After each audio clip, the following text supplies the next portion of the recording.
오늘 설교의 제목을 한번 따라 하실까요? 그리스도 예수 안에 있는 사람.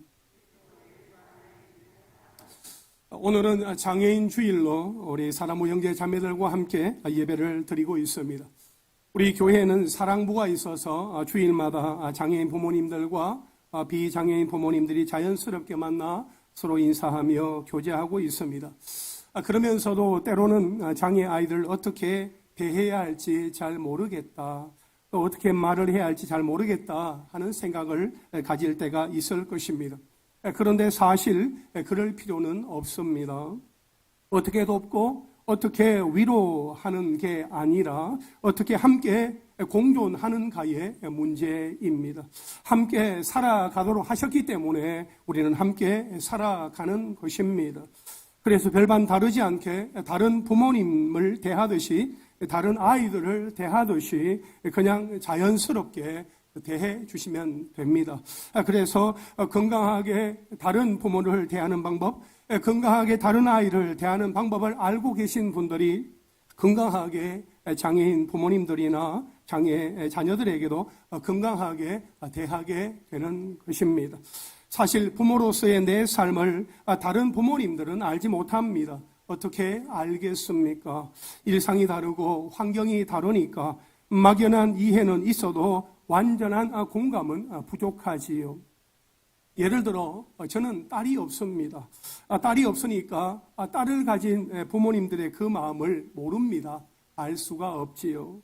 마찬가지로 장애인 가정에 대해서 잘 모르니까 혹시 장애인 가정이 불행할 것이라고 생각하고 안타까워 하시는 분들이 있습니까? 그럴 필요가 전혀 없습니다. 장애인 부모님에 대해 어떤 이미지를 만들 필요도 없습니다. 그냥 로마서 12장 15절에 나오는 말씀처럼 즐거워하는 자들과 함께 즐거워하고 우는 자들과 함께 울라 하는 그 말씀대로 하면 됩니다. 이것은 모든 그리스도인들에게 주시는 말씀입니다. 만약에 장애인 부모님들이 더 많이 우실 일이 있으면 더 많이 함께 울어주시면 됩니다.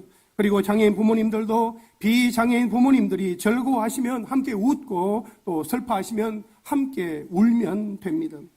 여러분, 세상은 정반대입니다. 경쟁자가 울 때 웃고 있고 경쟁자가 웃을 때 울고 있지요. 그러나 우리는 세상이 하는 것처럼 하지 않으면 됩니다. 반대로 하면 됩니다. 그리고 혹시 장애인 자녀들에 대해서 궁금한 게 있으면 그냥 부모님에게 물어보세요. 그냥 신뢰가 되지 않을까 하는 걱정은 안 하셔도 됩니다. 남에게 신뢰가 되지 않으려고 그냥 모른 채 하고 그냥 지나가기보다는 서로 알아가고 부딪히고 사랑하며 용서받고 용서해가는 그런 공동체가 훨씬 더 교회 공동체답다라고 생각합니다. 사랑하는 여러분, 우리가 장애인들을 배려하는 게 아닙니다. 장애인 여러분들도 배려받는다고 생각하지 마십시오. 연약한 지체를 먼저 생각하고 행동하는 것은 한 사람의 인간으로서 상식이고 도리입니다. 장애인 여러분들도 역시 하나님이 창조하신 한 사람의 인간으로 존중받는 것이지 배려받는다고 미안해하거나 눈치 볼 필요가 전혀 없습니다. 이것은 상식입니다. 인간으로서의 최소한의 도리입니다. 그러므로 우리 모두가 예수 그리스도의 한 몸 공동체임을 기억하고 서로 사랑함으로 함께 울고 함께 웃는, 그래서 모두가 행복하고 활력이 있는 건강한 믿음의 공동체가 될 수 있기를 간절히 소망합니다. 우리는 지난주에 나는 죄에 대하여 죽었고 하나님께 대하여 살아있다, 나는 예수와 함께 죽었고 예수와 함께 살았다라는 말씀을 들었습니다. 그래서 여러분은 지난 한 주간 동안 지내면서 단 한 번도 죄를 짓지 않고 사셨습니까? 말씀을 듣고 은혜를 받았어요. 말씀대로 살아보려고 나름대로 나는 죄에 대하여 죽은 자다 그렇게 생각하고 노력을 했지만 우리는 또 죄를 지었습니다. 그런데 여러분, 이런 고민을 사도 바울도 했습니다. 우리가 읽은 로마서 8장 앞에 보면 로마서 7장 24절과 25절 말씀, 우리 함께 읽겠습니다. 시작. 오호라 나는 곤고한 사람이로다. 이 사망의 몸에서 누가 나를 건져내랴. 우리 주 예수 그리스도로 말미암아 하나님께 감사하리로다. 그런즉 내 자신이 마음으로는 하나님의 법을, 육신으로는 죄의 법을 섬기노라. 아멘. 여러분, 바울은 이렇게 고백합니다. 나는 비참한 사람입니다. 이 죽음의 몸에서 누가 나를 건져내겠습니까? 우리 주 예수 그리스도를 통해 나를 구원해 주신 하나님께 감사합니다. 그러나 아직도 내 마음은 하나님의 법을 따르고 육신은 죄의 법을 따르고 있습니다. 바울은 예수 그리스도의 복음으로 구원받았지만 여전히 죄의 습관이 된 육체를 입고 있기에 어쩔 수 없이 죄를 짓게 됨을 말합니다. 그러면 예를 들어 예수 믿는 어떤 사람이 어느 날 한 사람을 미워하게 되었어요. 도저히 이해가 안 되고 용서할 수 없는 마음 때문에 힘든 상황이 생겼다고 가정할 때 머리로는 알지요. 하나님은 사랑이시라. 사랑해야지. 그러나 마음으로는 도저히 용납이 안 된다 말입니다. 그러면 이 사람이 말이죠. 이때로 죽으면 천국에 갈 수 있습니까? 구원받을 수 있습니까? 아직 미워했던 또 미워하는 그 죄에 대하여 회개하지도 않았는데 말입니다. 그러면 죄가 있으면 천국에 못 가니까 이 사람은 구원받지 못합니까? 많은 분들이 이 부분에 대해서 헷갈려 하시는 것 같습니다. 내가 예수님을 믿기는 하지만 오늘은 아직은 천국에 못 갈 것 같은데요. 오늘은 부부싸움을 해서 못 갈 것 같은데요. 아직은 성경도 잘 모르고 기도도 잘 못해서 안 될 것 같은데요. 하신단 말입니다. 여러분, 어떤 사람이 구원을 받습니까? 요한복음 1장 12절에 영접하는 자, 곧 그 이름을 믿는 자들에게는 하나님의 자녀가 되는 권세를 주셨으니 라고 말씀을 하고 있습니다. 그렇다면 예수를 믿지만 누군가를 미워하는 그 사람이 구원을 받습니까? 예수를 믿는데 누군가를 미워했어요. 회개를 못했어요.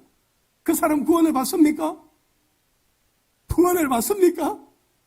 예, 구원을 받습니다. 구원을 받습니다. 예수님을 그 마음에 영접하는 사람, 그 이름 예수 그리스도를 믿는 사람은 구원을 받습니다. 아멘이십니까?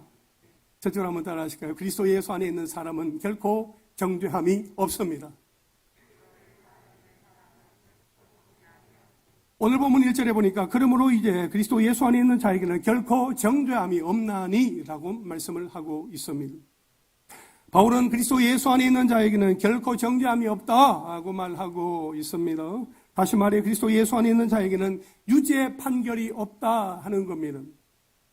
바울은 그리스도 예수 안에 있는 자에게 죄가 없다 혹은 죄를 짓지 않는다고 하지 않았습니다. 결코 정죄함이 없다 했습니다. 이는 우리에게 죄가 있고 예수님을 믿은 이후에 죄를 짓는다 할지라도 다시는 죄인으로 규정되는 일은 없을 것이다 라는 말입니다. 여러분, 바울은 그러므로 이제 라고 하면서 성도들이 자기 본성 안에 타락한 옛사람 아담의 잔재, 그 찌꺼기를 가지고 있고 또 아담으로 말미암아 비록 자신의 의지와 상관없이 죄를 범하기도 하지만 그럼에도 불구하고 하나님은 그리스도 예수 안에 있는 그 성도를 결코 정죄하지 않으신다라고 선언하고 있는 것입니다. 비록 거듭났지만 여전히 옛사람의 본성의 잔재가 남아있어서 범죄할 수밖에 없는 성도를 정죄하지 않으신다 하는 이 진리야말로 복음의 핵심입니다. 이 정죄함이 없기에 오늘도 우리는 비록 부족하고 흠이 많지만 하나님의 은혜의 보좌 앞으로 담대하게 나아갈 수 있는 것입니다. 그렇다면 하나님은 왜 여전히 부족하고 온전하지 못한 우리를 정죄하지 않으실까요? 도대체 그리스도 예수 안에 있는 사람이 뭔데? 결코 정죄함이 없다, 결코 유죄 판결을 받지 않는다라고 하시는 걸까요? 두 가지 이유 때문입니다. 하나의 이유는 2절입니다. 2절 말씀 우리 함께 읽겠습니다. 시작. 이는 그리스도 예수 안에 있는 생명의 성령의 법이 죄와 사망의 법에서 너를 해방하였습니다. 아멘. 여러분, 여기에서 죄와 사망의 법은 하나님의 정죄 아래에 있는 상태와 율법의 저주 아래에 있는 상태를 가리킵니다. 그리스도 안에 있는 성도는 죄와 사망의 법에서 해방되어 생명의 성령의 법 안에 있다 하는 것입니다. 여기에서 생명의 성령의 법이란 그리스도께서 이루어 놓으신 십자가 구속의 원리를 성령께서 성도에게 적용시키는 것을 가리킵니다. 그러므로 성도는 하나님의 진노와 율법의 저주 대신에 하나님의 생명과 은혜를 성령 안에서 누리는 축복을 받은 것입니다. 그래서 성도는 아무리 애써도 하나님의 영광이 이르지 못하는 옛사람이 지닌 그 원리에서 해방되었습니다. 우리는 더 이상 죄와 사망의 법과는 상관없는 사람들이 된 것입니다. 그리고 이제는 노력하지 않아도 자연히 하나님의 생명과 은혜를 누리는 원리 속에 들어오게 된 것입니다. 여러분, 관광지에 가면 2인 또는 4인이 타는 가족용 자전거가 있어요. 그 페달을 밟을 때 누가 페달을 밟지요? 힘이 제일 센 사람, 아빠든 아니면 엄마든 힘이 제일 센 사람이 그 페달을 밟고 나아가면 그 나머지 가족들은 발만 얹어 두어도 갈 수 있게 되는 것처럼, 마찬가지로 우리들은 그리스도 예수 안에 있는 생명의 원리를 힘입어서 예수님으로 인하여 하나님을 예배하고 사랑과 선행을 쉽게 행할 수 있게 된 것입니다. 아멘이십니까? 여러분, 우리가 하나님을 예배하고 기도하게 되고 찬송하게 되며 그리스도의 사랑이 담긴 이 계명을 실천할 수 있게 된 것은 우리의 힘 때문이 아니에요. 우리의 노력이나 수고나 애씀 때문도 아닙니다. 생명의 성령의 법과 그 원리 때문입니다. 하나님께서 그렇게 하셨기 때문인 거예요. 하나님이 우리를 정죄하지 않으시는 또 하나의 이유는 3절입니다. 3절 때문인데 우리 3절 한번 읽겠습니다. 시작. 율법이 육신으로 말미암아 연약하여 할 수 없는 그것을 하나님은 하시나니 그 죄로 말미암아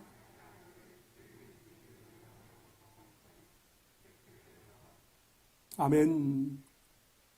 그리스도 예수 안에 있는 사람에게 결코 정죄함이 없는 것은 그리스도께서 우리가 받을 정죄와 저주를 십자가의 죽음을 통해서 이미 다 받으셨기 때문입니다. 예수 그리스도께서 이미 다 받으셨다는 거예요.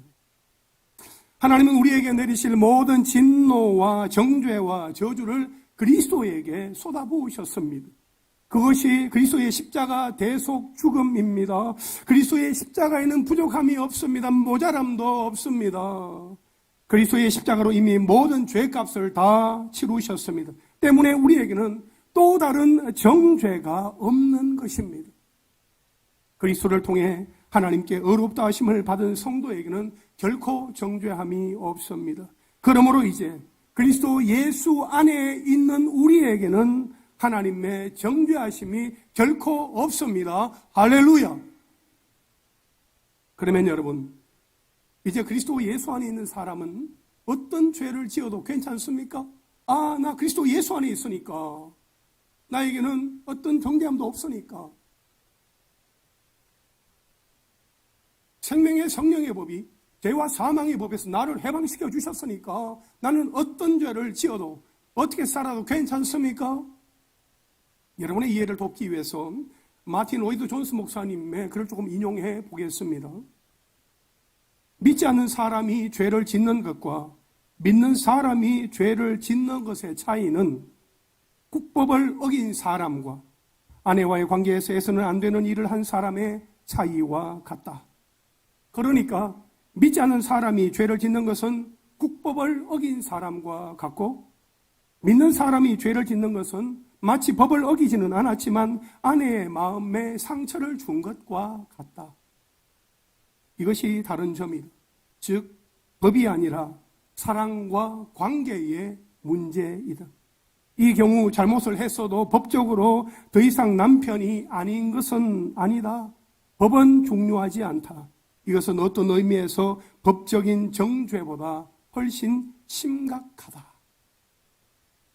사랑하는 성도 여러분, 서두에 말씀드린 누군가를 미워하게 된 성도를 향해서 하나님께서 너 누구를 미워해?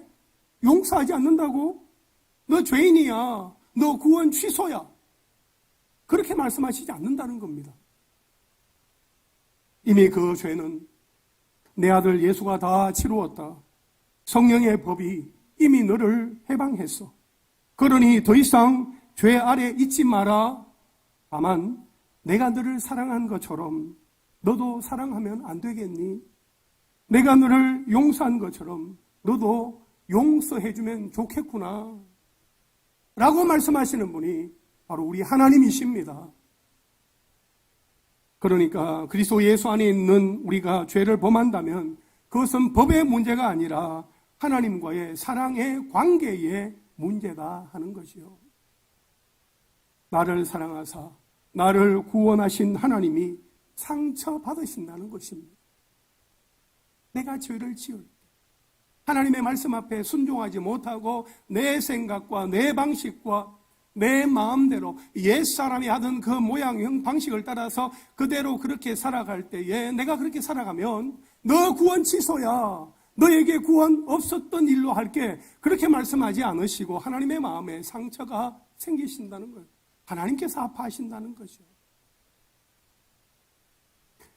그러므로 이제 우리는 죄책감에 시달리거나 심판에 대한 두려움 때문에 억지로 순종하거나 할 필요가 없습니다. 우리가 이제 말씀대로 살려고 하는 그 마음의 동기는 하나님을 사랑하기 때문입니다. 그 은혜에 감사하기 때문입니다. 아멘이십니까? 우리가 하나님의 말씀을 들었어요. 하나님의 말씀대로 순종하며 살려고 하는 그 이유가 뭡니까? 왜 말씀대로 순종하며 살려고 하죠? 우리 하나님의 말씀을 듣습니다. 주일마다 하나님의 말씀 안에 우리가 말씀 속으로 들어갑니다.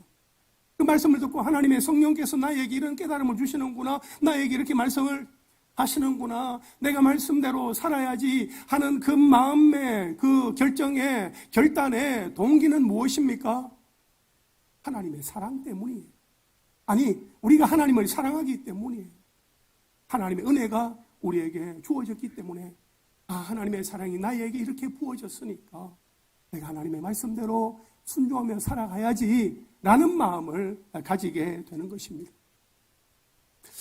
그렇다면 왜 하나님은 당신의 아들을 보내셔서 우리가 받을 정죄를 감당하게 하시고 성령을 보내셔서 우리를 죄의 노예 상태에서 해방시키셨을까요?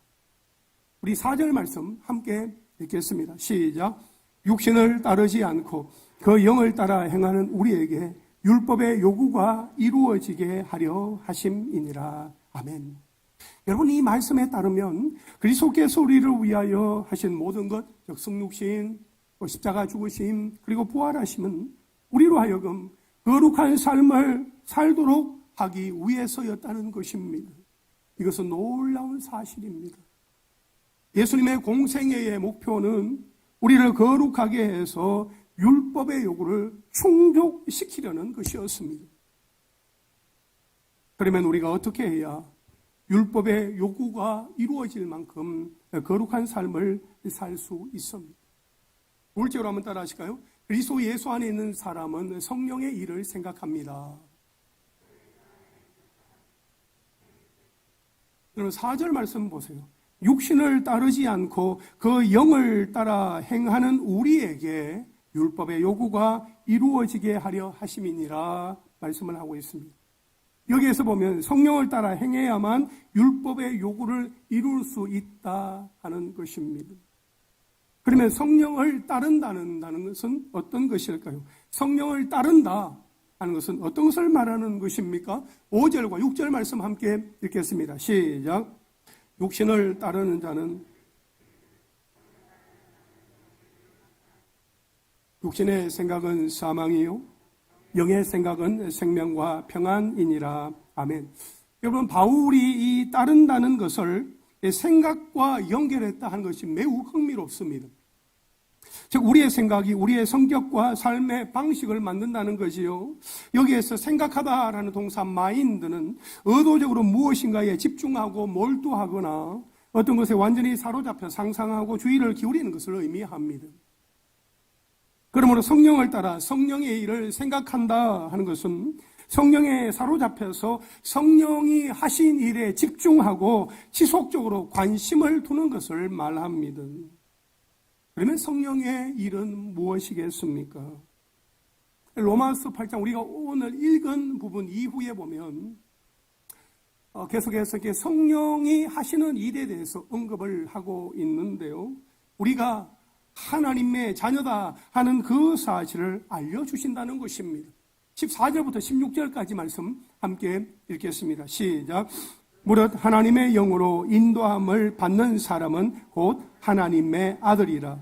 너희는 다시 무서워하는 종의 영을 받지 아니하고 양자의 영을 받았으므로 우리가 아빠, 아버지라고 부르짖느니라. 성령이 친히 우리의 영과 더불어 우리가 하나님의 자녀인 것을 증언하시나니. 아멘. 성령이 친히 우리가 하나님의 자녀다 하는 것을 증언해 주신다, 말씀해 주신다, 우리에게 알려주신다는 거죠.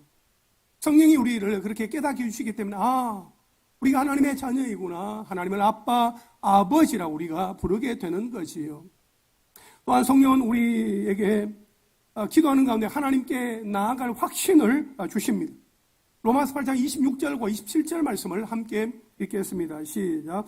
이와 같이 성령도 우리의 연약함을 도우시나니 우리는 마땅히 기도할 바를 알지 못하나 오직 성령이 말할 수 없는 탄식으로 우리를 위하여 친히 간구하시느니라. 마음을 살피시는 이가 성령의 생각을 아시나니 이는 성령이 하나님의 뜻대로 성도를 위하여 간구하심이니라. 아멘. 성령이 하나님의 뜻대로 성도들 위해서 친히 간구하신다. 말할 수 없는 탄식으로 우리를 위해서 간구하신다. 우리가 그 성령을 생각할 때 우리가 하나님 앞에 더욱더 믿음으로 감사함으로 나아갈 수 있게 되는 것이요. 여러분, 이것은 골로새서 3장 1절부터 4절까지 있는 말씀과도 일맥상통합니다. 골로새서 3장 1절부터 4절까지 함께 읽지요. 시작. 그러므로 너희가 그리스도와 함께 다시 살리심을 받았으면 위의 것을 찾으라.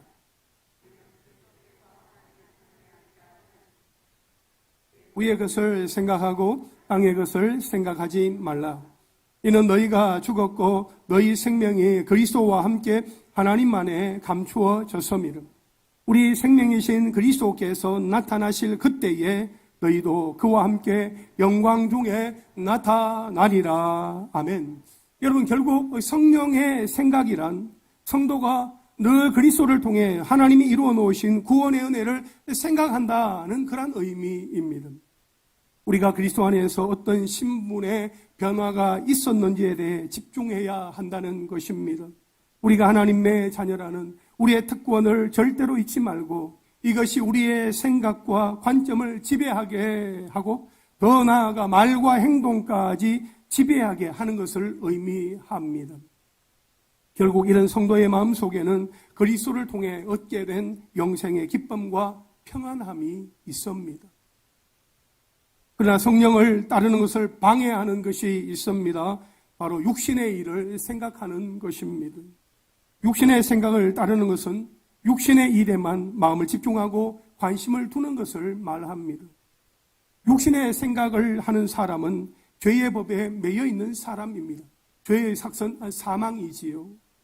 육신의 생각을 하는 사람은 그 삶이 아무리 우아하고 화려하게 보여도 결국 사망에 이를 수밖에 없기 때문입니다. 이처럼 육신의 생각을 따르는 사람들의 마음속에는 생명과 평안이 없습니다. 예수 그리스도의 은혜 없이 그 육신의 생각만을 가지고 하나님께로 나아가려고 하다 보니까 그들의 마음속에는 갈등과 답답함과 괴로움이 있어요. 낙심과 정죄의식만 가득할 뿐입니다.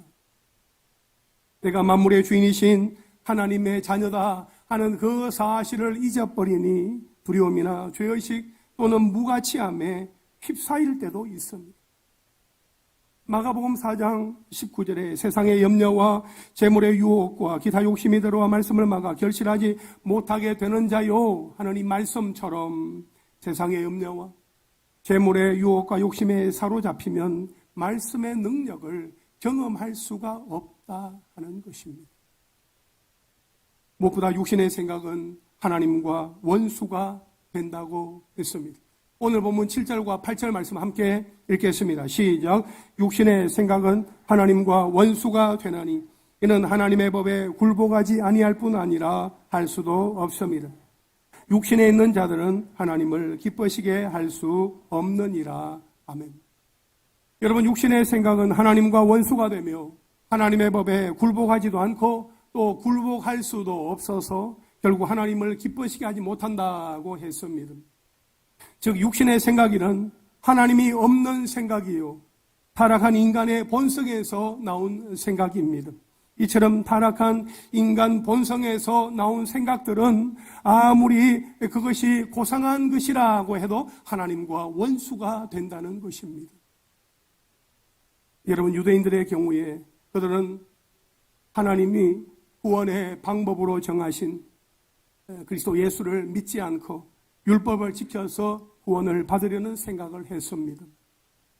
사람 편에서 보면 매우 고상하고 경건한 생각 같지만 이것은 하나님의 구원 섭리에 반대가 되는 원수가 되는 생각이었습니다. 그리하여 결국 그들은 하나님의 아들이신 그리스도를 십자가 죽음으로 내몰고 말았습니다.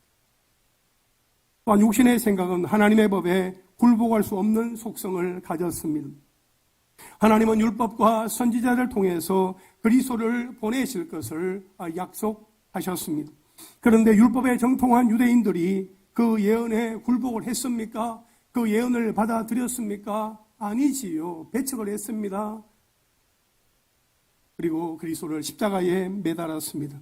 왜냐하면 그들은 구약 성경의 예언보다 자기들의 사리 사욕에 그 생각이 더 붙잡혀 있었기 때문입니다. 그러므로 타락한 인간의 생각들은 아무리 종교적이고 고상하다고 해도 하나님과 원수가 되는 것입니다. 여러분, 타락한 인간의 생각에서 나온 것이 인간을 구원할 수는 없습니다. 사람의 생각으로 만든 종교나 도덕으로 구원받을 수 있다 생각하는 것은 아주 어리석은 생각입니다. 그러한 것들은 인간을 구원의 길로 인도하는 게 아니라 더 깊은 사망의 골짜기로 인도할 뿐입니다. 그런데 예수님을 믿는 사람이라고 해서 모든 순간 성령님을 따르는 것은 아닙니다. 우리가 얼마나 오랫동안 믿었느냐, 그게 중요한 것이 아니라 얼마나 자주 성령님을 따르며 얼마나 단단히 그 성령의 법에 매여 있는가, 묶여 있는가, 그게 중요합니다. 우리가 예수님을 믿음에도 불구하고 현재 모든 관심사가 육신의 것에 매여 있다고 한번 생각해 보십시오. 우리의 생각은 더러워지고 죄로 얼룩지고 맙니다. 그러면서도 스스로 깨끗하고 정상적이다라고 착각을 하게 됩니다. 그러나 우리가 주님의 십자가를 바라보고 성령의 인도하심을 따라가면 우리의 모든 생각이 정결하게 되어지는 것입니다. 그러한 은혜를 경험할 수 있게 되기를 원합니다. 그렇다면 사랑하는 성도 여러분, 여러분은 어떤 생각을 가지고 이번 한 주간을 보내기를 원하십니까? 어떻게 하면 성령의 일을 더 많이, 더 깊이 생각할 수 있겠습니까? 여러분 각자의 삶에서 구체적으로 적용해 보는 은혜가 있으시기를 바랍니다. 그래서 이번 한 주간 그 어느 때보다 성령이 이끄시는 대로 그대로 따라 살아가며 주님의 은혜와 평강을 충만하게 누릴 수 있게 되기를 주님의 이름으로 축원합니다. 마지막 셋째로 한번 따라 하실까요? 그리스도 예수 안에 있는 사람은 살아납니다. 오늘 본문 10절과 11절 말씀을 함께 읽겠습니다. 시작. 또 그리스도께서 너희 안에 계시면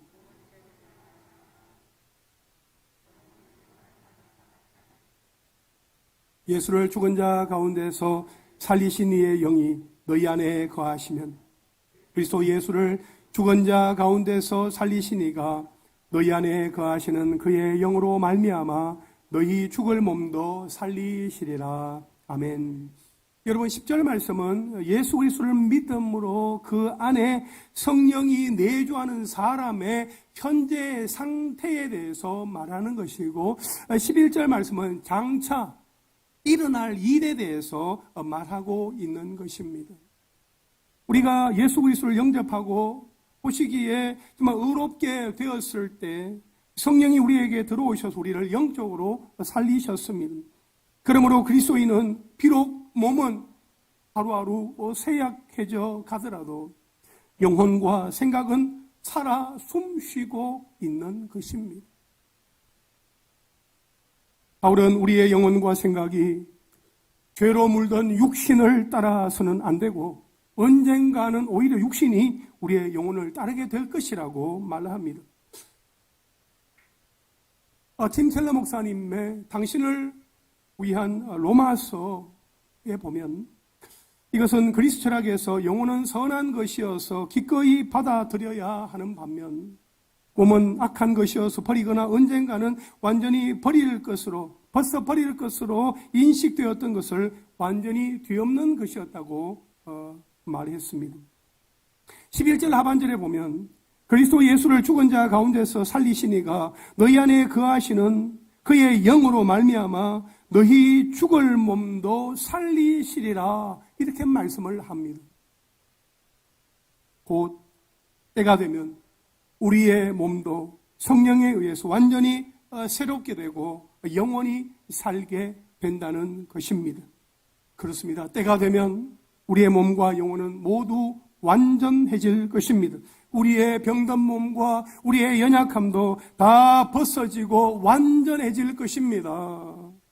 그 소망을 가지고 믿음으로 살아가는 저와 여러분, 특별히 우리 사랑부 가족들이 다 될 수 있기를 주님의 이름으로 축원합니다.